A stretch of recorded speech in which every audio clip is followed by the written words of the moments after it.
हे दोस्तों, कैसे हैं आप सब। उम्मीद करता हूँ भाई आप लोग अच्छे होंगे, बढ़िया होंगे। दोस्तों, दुबई और सिंगापुर की गिनती आज दुनिया की बेस्ट सिटीज में की जाती है। दोनों ही शहरों में हर साल लाखों की संख्या में सैलानी आते हैं, लेकिन कई बार लोग इस कंफ्यूजन में रहते हैं कि आखिर दुबई ज्यादा बेहतर है या फिर सिंगापुर। वैसे तो दोनों ही शहरों की अपनी अलग अलग खासियत है और पहचान है, और दोनों ही आज के समय में काफी ज्यादा डेवलप्ड है। दुबई यूएई के अंतर्गत आने वाला एक शहर है, तो वहीं सिंगापुर को एक देश और शहर दोनों ही कहा जाता है। इन दोनों ही जगहों पर आपको गगनचुंबी इमारतें देखने को मिलेंगी और घूमने के लिए ढेर सारी जगह यहाँ पर मौजूद है। लेकिन फिर भी दोनों देशों में बहुत सारी ऐसी बातें हैं जो एक दूसरे से अलग हैं। आज की वीडियो में हम जानेंगे कि दुबई और सिंगापुर में से कौन सा शहर ज्यादा बेहतर है। इसमें घूमने से लेकर दोनों शहरों में रहने, खान पान और वहाँ की अर्थव्यवस्था सहित कई मुद्दों पर बात करेंगे। अगर आप भी दुबई या सिंगापुर घूमने की प्लानिंग कर रहे हैं तो ये वीडियो आपके लिए काफी मददगार साबित हो सकती है। चलिए अब देरी न करते हुए आज की इस मजेदार वीडियो को शुरू करते हैं। दोस्तों, वीडियो की शुरुआत में पहले दोनों देशों के बारे में कुछ बेसिक बातें जान लेते हैं। पहले तो हम आपको बता दें, सन 1970 तक ये दुबई और सिंगापुर दोनों ही देश काफी वीरान हुआ करते थे। यहाँ पर ना तो कोई इमारत थी और ना ही घूमने लायक कोई जगह। लेकिन पिछले 4 से 5 दशकों में दोनों ही देशों ने काफी तेजी से तरक्की की है। दुबई और सिंगापुर इतने अमीर कैसे हुए, इस पर हमने अलग अलग वीडियोस भी बना रखी हैं, जो आप हमारे चैनल पर देख भी सकते हैं। हम आपको बता दें, आज के समय में सिंगापुर की कुल जनसंख्या 58 लाख के आसपास है, तो वहीं दुबई की कुल जनसंख्या 30 लाख के आसपास है। सिंगापुर एक छोटा शहर है और इसका कुल क्षेत्रफल सिर्फ 728 वर्ग किलोमीटर है। भारत की राजधानी दिल्ली से सिंगापुर की तुलना की जाए तो ये दिल्ली के मुकाबले आधा है। वहीं दुबई का कुल क्षेत्रफल 4114 वर्ग किलोमीटर है। दुबई और सिंगापुर दोनों ही ह्यूमन डेवलपमेंट इंडेक्स में काफी अच्छा स्कोर करते हैं। दुबई का स्कोर 0.890 है, तो वहीं सिंगापुर 0.938 स्कोर के साथ दुबई से थोड़ा आगे नजर आता है।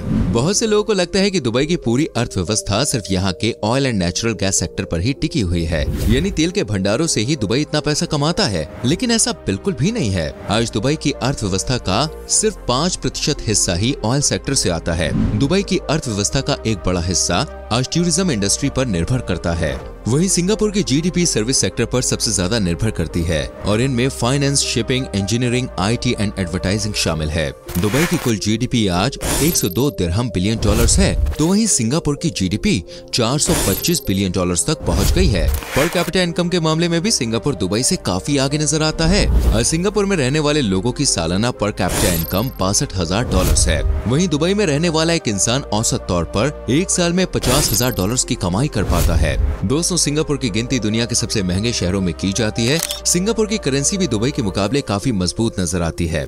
सिंगापुर की करेंसी सिंगापुर डॉलर है और एक सिंगापुर डॉलर 57.51 भारतीय रुपयों के बराबर है। वहीं दुबई सहित पूरे यूएई देश में दिरहम चलता है और एक यूएई दिरहम 21.75 भारतीय रुपए के बराबर है। जहाँ तक मौसम की बात है तो इन दोनों ही शहरों में आपको साल के ज्यादातर समय गर्मी देखने को मिलेगी। हालांकि सिंगापुर में बरसात के दौरान मौसम थोड़ा सा ठीक ठाक हो जाता है, लेकिन दुबई में पूरे साल ना के बराबर बारिश देखने को मिलती है। वहीं बात की जाए दुबई के नियम और कानून के बारे में तो दोस्तों, यहाँ के नियम और कानून काफी ज्यादा सख्त हैं, क्योंकि ये शहर संयुक्त अरब अमीरात के अंतर्गत आता है। महिलाओं की सुरक्षा का दुबई में खास ध्यान रखा जाता है और क्राइम रेट भी आपको यहाँ बहुत ही कम देखने को मिलेगा। दुबई की 70% आबादी इस्लाम धर्म को मानती है। ईसाई धर्म को मानने वाले लोगों का आंकड़ा दुबई में 14% है और लगभग 10% हिंदू दुबई में रहते हैं। इस्लामिक देशों में जो नियम कानून है वो बहुत ही कट्टर होते हैं, जिस वजह से देश सुरक्षित माने जाते हैं। वहीं सिंगापुर में क्राइम रेट दुबई के मुकाबले थोड़ा ज्यादा देखने को मिलता है। हालांकि पर्यटकों के लिए शहर भी पूरी तरह से सुरक्षित है और पूरी रात भर आप सिंगापुर में बिना किसी डर के आराम से घूम सकते हैं। सिंगापुर में सबसे बड़ा धर्म बौद्ध धर्म है और यहाँ की 33% आबादी इसी धर्म को मानती है। 18% लोग क्रिश्चियन हैं और 14% लोग इस्लाम धर्म को मानते हैं। वहीं हिंदुओं की संख्या सिंगापुर में सिर्फ 5% है और सिंगापुर की आबादी का एक बड़ा हिस्सा ऐसा है जो किसी भी धर्म को नहीं मानता है। दुबई और सिंगापुर के कल्चर और लैंग्वेज में काफी फर्क देखने को मिलता है। दुबई मध्य खाड़ी का एक देश है और ज्यादातर गल्फ कंट्रीज की तरह ही दुबई की भी ऑफिशियल लैंग्वेज अरेबिक है। हालांकि यहाँ पर इंग्लिश बोलने वालों की भी कोई कमी नहीं है। ऐसे में आपको कॉन्वर्सेशन में कोई खास परेशानी का सामना नहीं करना पड़ेगा। वहीं सिंगापुर की 4 आधिकारिक भाषाएं हैं, जिनमें मलय, तमिल, मंडारिन और इंग्लिश शामिल है, यानी सिंगापुर में आपको भाषाओं के मामले में विविधता देखने को मिल जाएगी। सिंगापुर और दुबई आज अपने अपने एजुकेशन सिस्टम को मजबूत करने का काफी प्रयास कर रहे हैं। लिटरेसी रेट के मामले में सिंगापुर दुबई से आगे नजर आता है। सिंगापुर का लिटरेसी रेट 97.13% के आसपास है, तो वहीं दुबई का लिटरेसी रेट 95.5% है। दोनों ही देशों में शिक्षा को इतनी ज्यादा इंपॉर्टेंस दी जा रही है और यही वजह है कि यहाँ के लोग काफी सोच समझकर फैमिली प्लानिंग कर रहे हैं। दुबई और सिंगापुर में फर्टिलिटी रेट भी कम है, जिससे पता चलता है कि सरकार के साथ साथ नागरिक भी ज्यादा जनसंख्या के दुष्प्रभावों को समझने लगे हैं। दुबई में फर्टिलिटी रेट 1.36 है, तो वहीं सिंगापुर में फर्टिलिटी रेट 1.14 है। दुबई और सिंगापुर दोनों ही देश रहने के लिए काफी अच्छे माने जाते हैं, लेकिन आंकड़ों पर नजर डाली जाए तो सिंगापुर दुबई से महंगा साबित होता है। इसकी एक वजह तो सिंगापुरी डॉलर का महंगा होना भी है। सिंगापुर में अगर आप एक रूम रेंट पर लेते हैं ना, तो ये दुबई के मुकाबले 30% तक महंगा मिलेगा। सिंगापुर में पब्लिक ट्रांसपोर्ट के बेहतर साधन उपलब्ध हैं। दुबई में भी मेट्रो की सुविधा तो मौजूद है, लेकिन उसके स्टेशन काफी ज्यादा दूरी पर बने हुए हैं। सिंगापुर में आप अपने आसपास की जगहों पर पैदल घूम सकते हैं, लेकिन दुबई में बाजारों को छोड़ दिया जाए तो सड़कों पर पैदल चलते लोग बहुत ही कम नजर आएंगे। असल में दुबई का एरिया सिंगापुर के मुकाबले काफी ज्यादा बड़ा है और दुबई के लोग कहीं भी जाने के लिए गाड़ी का इस्तेमाल करना ही पसंद करते हैं, क्योंकि दुबई में पेट्रोल और डीजल भी सिंगापुर के मुकाबले काफी सस्ता है। जब बात हो खान पान की, तो इसमें दुबई थोड़ा सा महंगा नजर आता है। दुबई में एक दो जगह के अलावा आपको कहीं भी स्ट्रीट फूड देखने को नहीं मिलेगा। वहीं सिंगापुर में स्ट्रीट फूड लोगों के द्वारा काफी पसंद किया जाता है। सिंगापुर में आपको ज्यादातर चाइनीज और फ्रेंच डिशेस देखने को मिलेंगी। वहीं दुबई में आप दुनिया के किसी भी कोने के खाने का स्वाद चख सकते हैं। वैसे खास तौर पर दुबई का नॉन वेज फूड बहुत ही टेस्टी माना जाता है।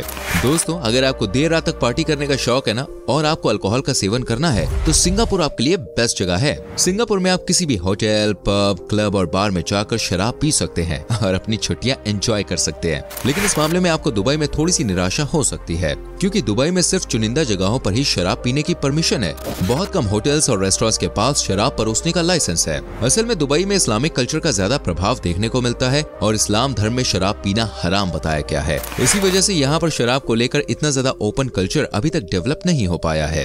टैक्स रेट की बात करें तो दुबई में कोई भी इनकम टैक्स सरकार द्वारा नहीं लगाया जाता है, यानी कि आप जो भी कमा रहे हैं ना, वो सब आपका ही है। हालांकि कुछ चीजों पर अब सरकार ने वैट वसूलना शुरू कर दिया है। वहीं दूसरी ओर सिंगापुर में इनकम टैक्स का प्रावधान है और ये हर व्यक्ति की कमाई के हिसाब से अलग अलग है। सिंगापुर में टैक्स स्लैब 3.5% से लेकर 15% तक है। चलिए दोस्तों, अब जरा इन दोनों देशों में घूमने फिरने की बात कर लेते हैं। देखिए, सिंगापुर हो या दुबई, दोनों ही देशों में घूमने की जगहों की भैया कोई कमी नहीं है। दुबई के बुर्ज खलीफा के बारे में तो आपने सुना ही होगा, जो कि दुनिया की सबसे ऊंची स्काई स्क्रैपर है।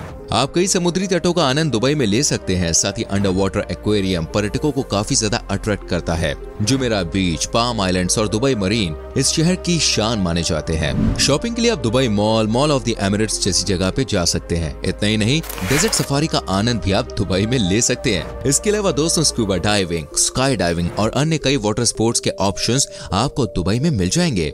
दुबई फ्रेम, सफा पार्क और आइकॉनिक बिल्डिंग आर्किटेक्चर दुबई के अन्य पॉपुलर टूरिस्ट डेस्टिनेशन में शामिल है। बात तो सिंगापुर की, तो दोस्तों इसे गार्डन सिटी के नाम से जाना जाता है। कम जगह होने के बावजूद भी आपको इस शहर में हरियाली की कोई कमी देखने को नहीं मिलेगी। सिंगापुर में आपको एक अच्छी वाइल्ड लाइफ भी देखने को मिल जाती है। सिंगापुर जू, जूरोंग बर्ड पार्क जैसी जगह आप फैमिली के साथ जा सकते हैं। साथ ही नाइट सफारी सिंगापुर में एक प्रमुख आकर्षण का केंद्र है। कई बौद्ध मंदिर और मठ आपको सिंगापुर में देखने को मिल जाएंगे।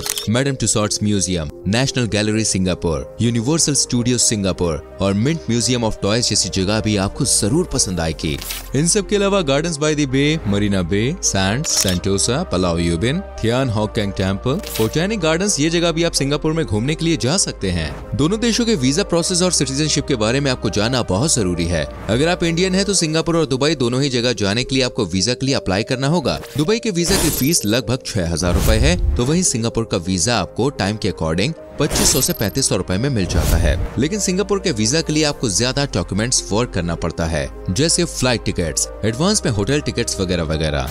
और सिंगापुर का वीजा अप्रूवल होने में भी ज्यादा समय लगता है। लेकिन दुबई का वीजा भारतीयों को काफी आसानी से 7 से 10 दिनों के अंदर ही मिल जाता है। दुबई तक आप फ्लाइट के जरिए 3.25 घंटे में पहुंच जाएंगे, तो वहीं सिंगापुर पहुंचने में 6.25 घंटे का समय लगता है। हालांकि टिकट फेयर के मामले में कोई खास फर्क देखने को नहीं मिलता। सिंगापुर के होटल्स दुबई के मुकाबले थोड़े महंगे हैं। हम आपको बताना चाहेंगे, दुबई की सिटीजनशिप बाहर के लोगों को आसानी से नहीं मिलती है। आप दुबई में कितने भी समय के लिए जाकर काम कर सकते हैं, वहां रह सकते हैं, लेकिन सिटीजनशिप और परमानेंट रेजिडेंसी देने के मामले में यूएई के नियम काफी सख्त हैं। वहीं सिंगापुर की नागरिकता प्राप्त करना आसान तो नहीं है, लेकिन देखिए बहुत ज्यादा मुश्किल भी नहीं है। सिंगापुर में 2 साल काम करने या रहने के बाद आपको वहाँ का PR यानी कि परमानेंट रेजिडेंसी मिल जाती है और उसके बाद आप वहाँ की सरकार के पास नागरिकता के लिए अप्लाई कर सकते हैं। तो दोस्तों, हमने आपको दुबई और सिंगापुर दोनों ही शहरों के बारे में काफी कुछ बताया। अब आप हमें कमेंट करके बताएं आपको दुबई और सिंगापुर में से कौन सा शहर ज्यादा पसंद आया। आप में से हो सकता है बहुत सारे लोग इन दोनों शहरों में गए हों, और अगर आपको इन दोनों शहरों में से एक जगह घूमने जाने का मौका मिले तो आप कहां पर जाना पसंद करेंगे।